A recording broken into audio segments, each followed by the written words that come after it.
mpendwa msikilizaji wa idhaa Kiswahili ya Radio Kivu popote pale ulipo, na tumaumuri wa afya na uko chonjo radio yako kwa ajili ya kuendelea kusikiliza matangazo yetu. Kwa moyo mkunjufu na kukaribisha kuweza kufuata uchambuzi wa habari zetu siku ya leo, ambao unajumuisha na ukurasa wa habari muhimu, ripoti za ripota wetu kutoka eneo mbalimbali, ukurasa wa habari za michezo pamoja na habari za kimataifa. Safari Almasi ni mchambuzi wako wa leo, na saidiwa mitamboni na Jean Ikala Jaden, vile vile na mchumba mkulima na Fatuma atakujia na habari muhimu. Karibu na tega sikio.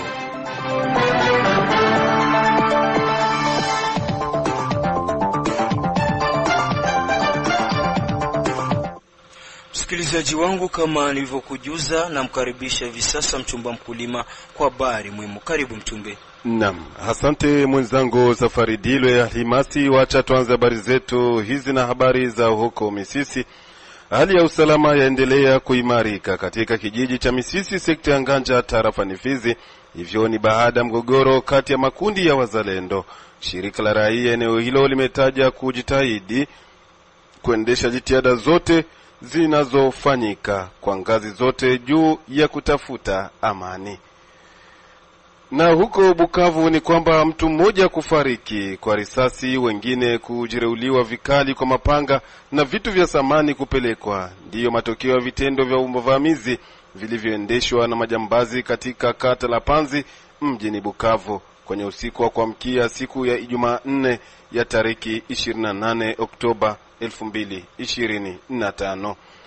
Tutamatishe habari muhimu na habari za huko Burundi, ambako Rwanda imetangaza kusitisha mazungumzo ya kutafuta suluhu na nchi ya Burundi kwa madai ya kuwa inashirikiana katika mzozo mashariki mwa nchi ya Jamhuri ya Kidemokrasia ya Kongo. Ripoti ya mwenzetu Bukuru Elias Daniel itangazia zaidi kutokana na habari hizi. Safari Dilwe Almasi na weka nukta kwa habari muhimu. Ni kushukuru sana mchumba mkulima na Fatuma kwa habari muhimu. Msikilizaji, tuanze uchambuzi wetu wa habari tukianzia hapa katika mji wa Baraka.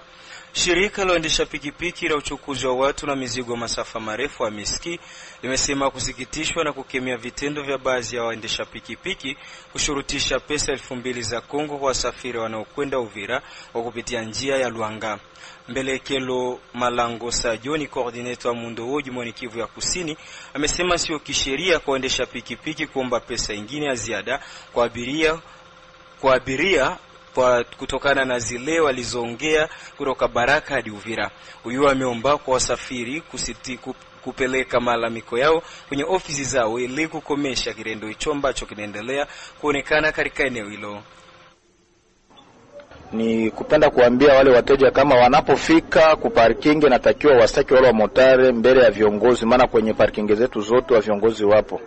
Na ile haturuhusu kabisa, na tunaomba waendesha pikipiki ambao wana tabia hiyo waache na wasirudilie tena. Wakati kuna matatizo ya njia na suluhisho limepatikana, inatakiwa twende na hali gisi ilivyo halisi. Sioni umuhimu wa mtu kuongea bei na kisha tena aombe 2000 kwa sababu watapita njia na watu waenda kwenye mtumbu, hiyo itakuwa sio vizuri. Kwa hiyo tunaomba waache na wasirudilie hicho kitendo. Ndugu mtangazaji, hiyo ni matatizo ambayo yanatokea mara kwa mara, maana pale kwenye mitumbu mwendesha pikipiki anajilipia mwenyewe na analipia na mtumbu, tena analipa kwa bei nyingi zaidi.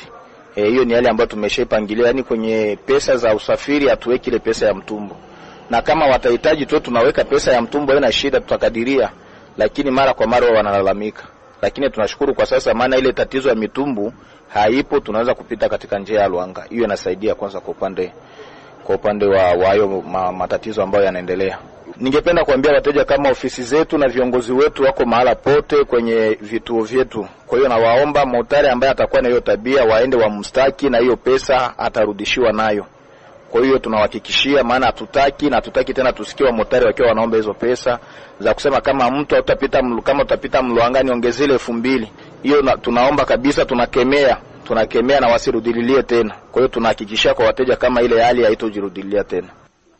Na huko Misisi ni kwamba hali ya usalama endelea kuimarika katika kijiji cha Misisi sekta Nganja, hivyo ni baada ya mgogoro kati ya makundi ya wazalendo.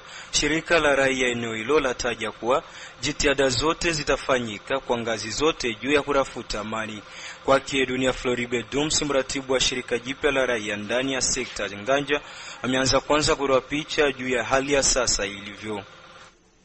Toka ile siku ya 5 wakati watu waliweza kurushiana masasi kwenye kundi mbili ya wale wazalendo wa SNPCC na Bishate Bishambu, kama situation securitaire ilikuwa iko tandi, activite zote zilikuwa ziko paralysee depuis ile siku ya 5, siku ya 6, na mwa kufika siku ya dimanche kulianza kuonekana mwangaza, activite zingine kujirekebisha polepole baada tu ya wakuu viongozi wa majeshi kundi mbili zote, wale wa upande wa Mzee William ya Kutumba na upande wa Ngoma Nzito kuingilia kati swala, na baadhi ya viongozi wa FRDC hatuka hali ilirudia katika ukawaida wake, na mpaka sasa hivi aktiviti zote zipo, amani ipo na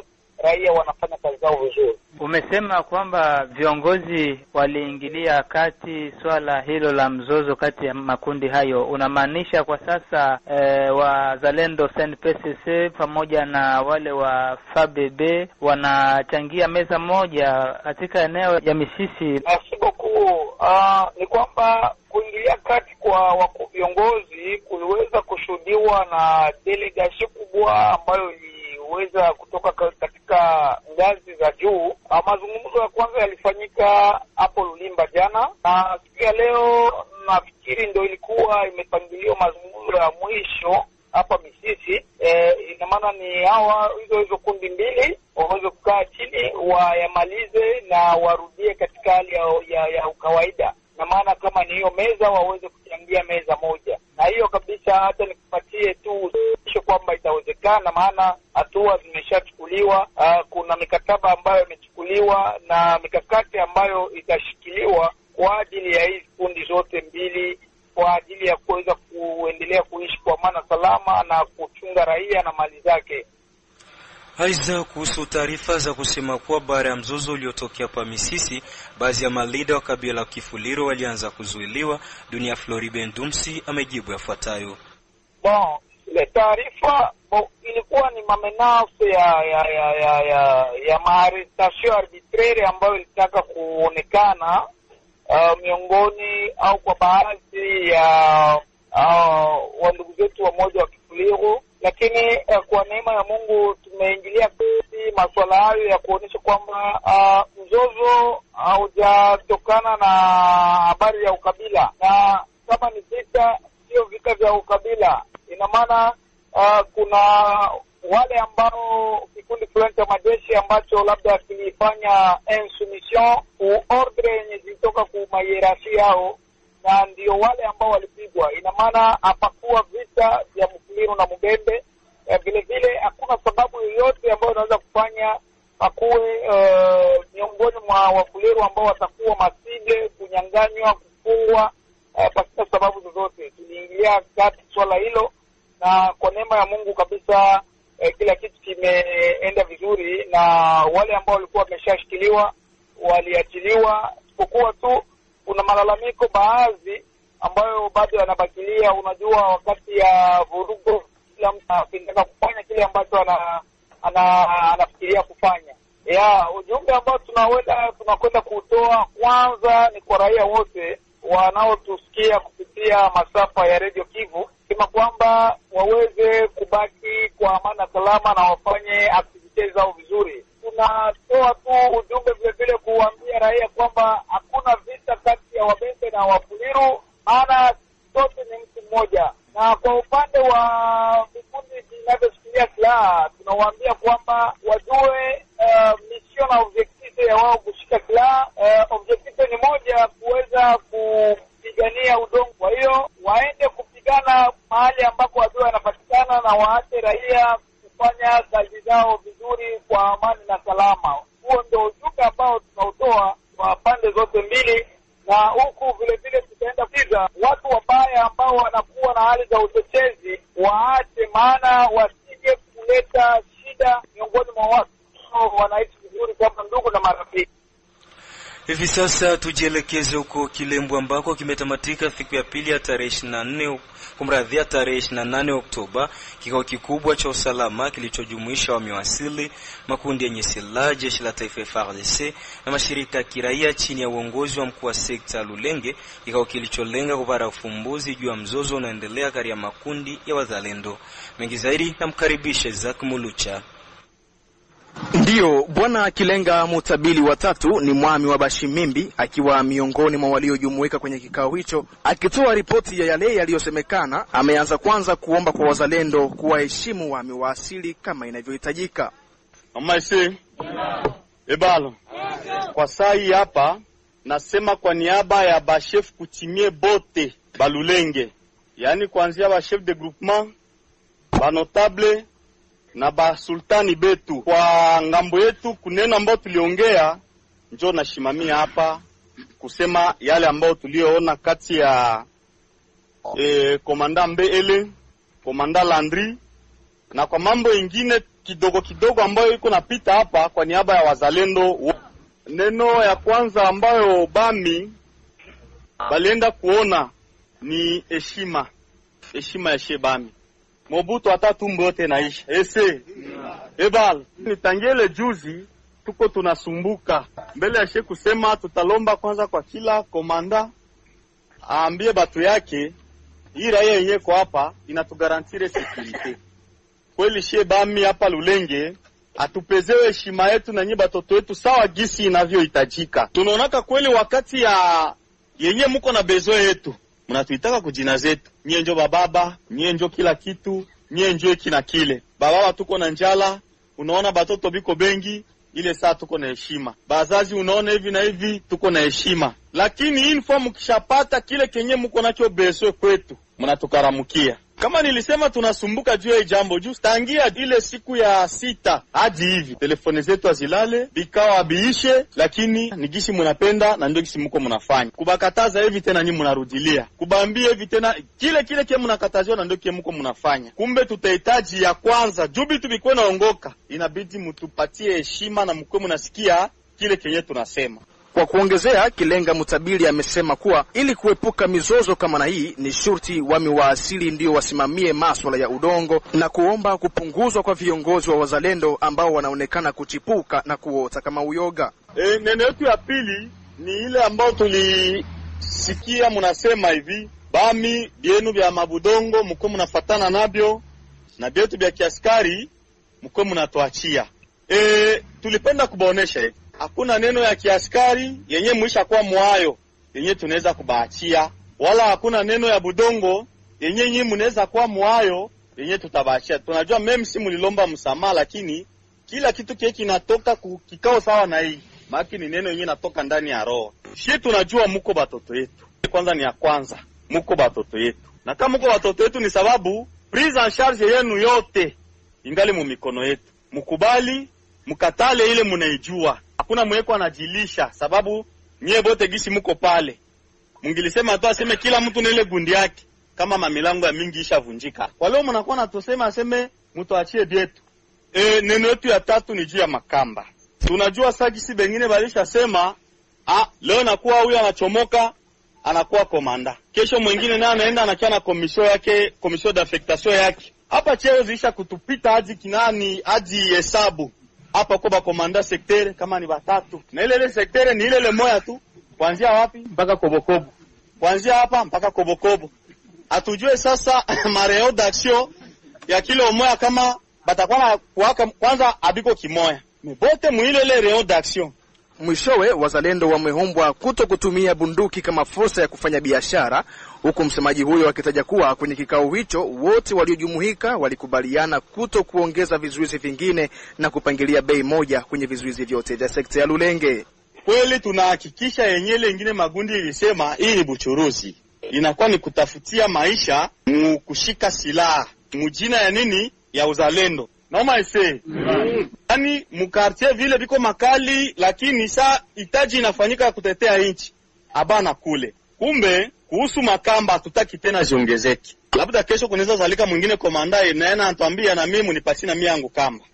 Hatutaki tena ziongezeki. Na kwa hiyo makamba tunapenda tarification ikuwe uniforme. Tuko tunasikiaka tanto Maindombe kunalipishiwa 10,000, kumabunga 25,000, tubangoe 20,000. Kila mtu anakuwa na byake, haina njo mission ile.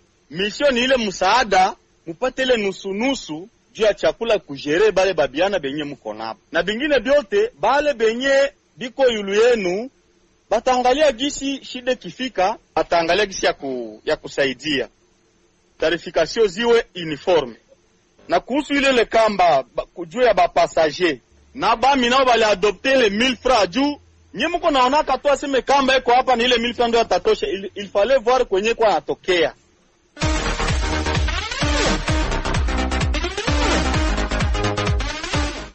Kipenga kimelia tayari. Ni muda mzuri wa kuweza kufuata habari za michezo ambako namkaribisha Omari Makelelo Zil. Karibu. Naam, barabara kabisa mwenzangu Safari Masidilwe. Leo katika habari za michezo mgongoni na valia jezi isiyokuwa na namba. Katika habari za michezo tuanzie na habari zisemazo kuwa kisha habari kuzagaa kunako mitandao ya kijamii za kusema kwamba mchezaji zamani wa klabu ya Dauphin Noir ya Goma pamoja na Manyema Inyo ya Kindu Steve Ebwela sio raia wa DRC. Hatimaye mchezaji huyo mwenyewe amekanusha masemi hayo kunako mtandao wake wa Facebook. Steve anasema hivi, namnukuu maneno yake: "Ningependa kukanusha taarifa zinazosambaa kwenye mitandao ya kijamii kunihusu. Mimi bado ni raia wa Jamhuri ya Demokrasia ya Kongo na sijawahi kubadilisha uraia wangu hata siku moja. Pasipoti ya Sudan nilionayo kwa sasa ilitolewa kwa mazumuni ya kurahisisha baadhi ya taratibu na mahitaji ya usajili katika klabu yangu ya Al Hilal, hususan ni kushiriki mashindano mbalimbali. Hiyo haimaanishi kwa namna yoyote kwamba nimebadilisha uraia wangu. Mimi naendelea kubaki kuwa Mkongomani na nitakuwa Mkongomani siku zote." Hayo ni maneno ya mchezaji Steve Ebwela kisha habari zilizozagaa kunako mitandao ya kijamii zisemazo kuwa amebadili uraia na kuwa raia wa Sudan. Katika habari zingine za hapa katika bara la Afrika ni kwamba uongozi wa shirikisho la mpira wa miguu nchini Ghana umefanya mawasiliano na beki wa klabu ya Chelsea The Blues ambaye anafanya vizuri kwa sasa katika ligi kuu hapo nchini Uingereza. Mchezaji huyo anajulikana kwa jina la Jos Achaimponge akubali kurudi katika uraia wake wa halisi wa Ghana ili asaidie timu ya taifa ya Ghana kunako mashindano ya kombe la dunia 2026 itakayopigwa kwa Marekani, Mexico na Canada. Taarifa zaeleza kuwa Jos Achaimponge yuko tayari kukubali kurejesha uraia wake kutoka kuwa Mwingereza na kuwa raia wa Ghana ili acheze kunako mashindano ya kombe la dunia 2026. Na vile vile kule katika bara la Ulaya ni kwamba klabu ya West Ham United pamoja na Tottenham Hotspur hapo nchini Uingereza, timu zote mbili zipo tayari kumsajili mchezaji wa Olympique Marseille raia wa Jamaica ambaye ni Mason Greenwood katika dirisha ndogo la usajili la mwezi Januari. Mchezaji nyota wa klabu ya Arsenal Gunners ambaye ni Bukayo Saka mwenye umri wa miaka 24 anakaribia kutia saini mkataba mpya ili aendelee kusalia katika klabu hiyo hapo nchini Uingereza. Golikipa wa klabu ya Inter Milan Josep Martinez amehusika katika ajali mbaya barabarani asubuhi ya siku ya pili ya wiki tunayo. Gari la mchezaji huyo liligonga mwanaume mwenye umri wa miaka 81. Licha ya juhudi za harakati za huduma ya kwanza ili kuokoa mchezaji huyo na mzee huyo, lakini juhudi zote hizo hazikuweza kufanyikiwa. Mchezaji huyo hawezi kupona na hivyo kubaki na majeraha makali. Basi sina la ziada. Safari Masidilwe katika habari za michezo ni hayo tu ambayo nilikuwa nimeandaa kwa siku ya leo. Jezi yangu sio kuna namba, inapepea barabara. Asante sana Omari Makelelo Zil kwa habari hizo za michezo. Msikilizaji, endapo unakuja kujiunga nasi, nikukumbushe kwamba unaendelea kuitegea sikio za Kiswahili ya Radio Kivu kwa masafa 93.0 FM. Vile vile uchambuzi wa habari utaupata katika mtandao wetu wa YouTube ukiandika Radio Communautaire Kivu Baraka. Usisahau kulike, kushare na kusubscribe ili wa kwanza kupata taarifa zetu kila wakati na kwa muda sahihi.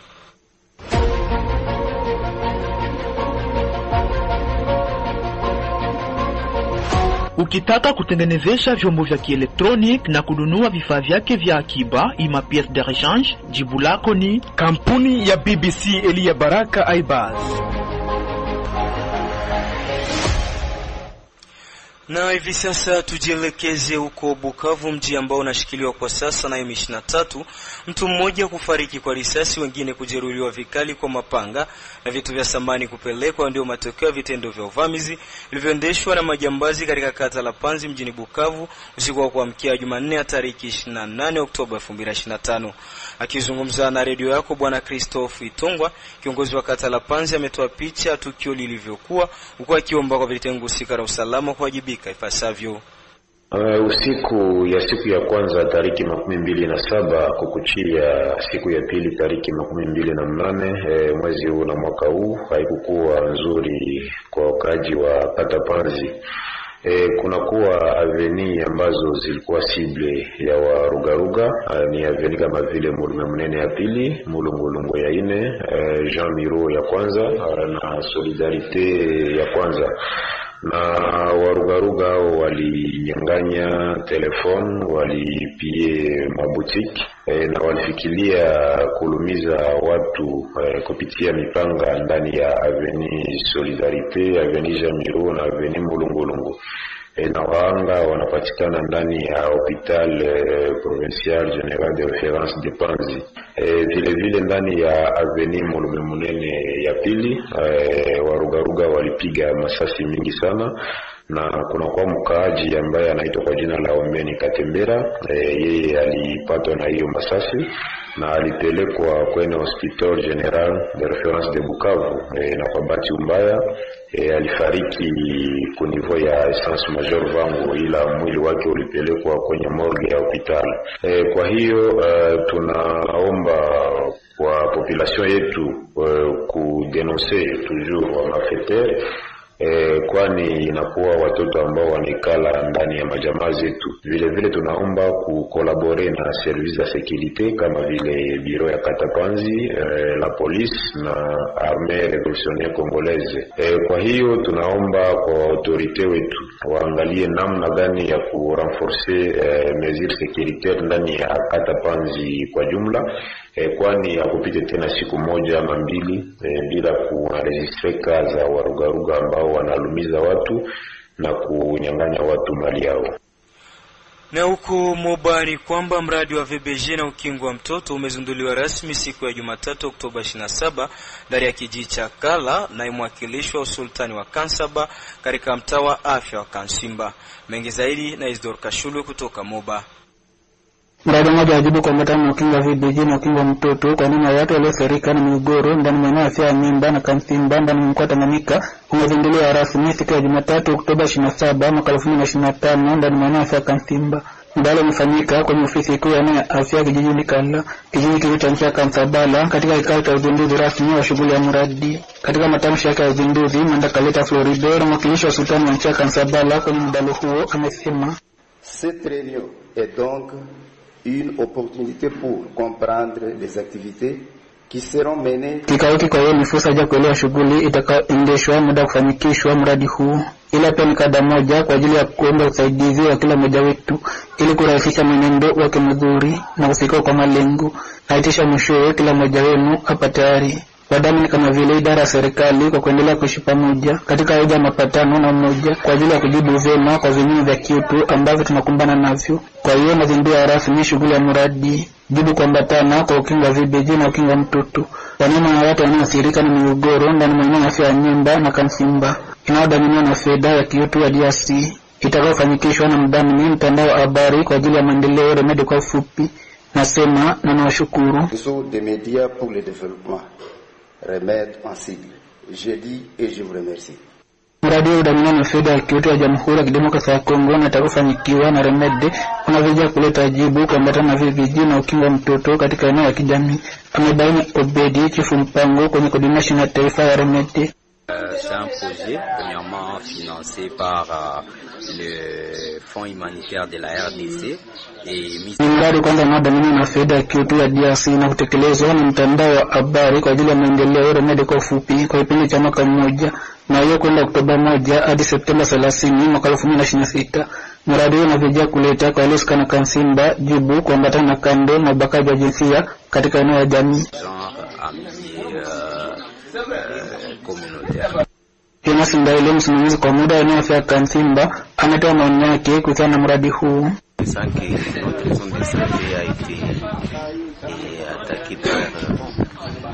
La guerre, il y a des sinistrés, il y a des déplacés de guerre.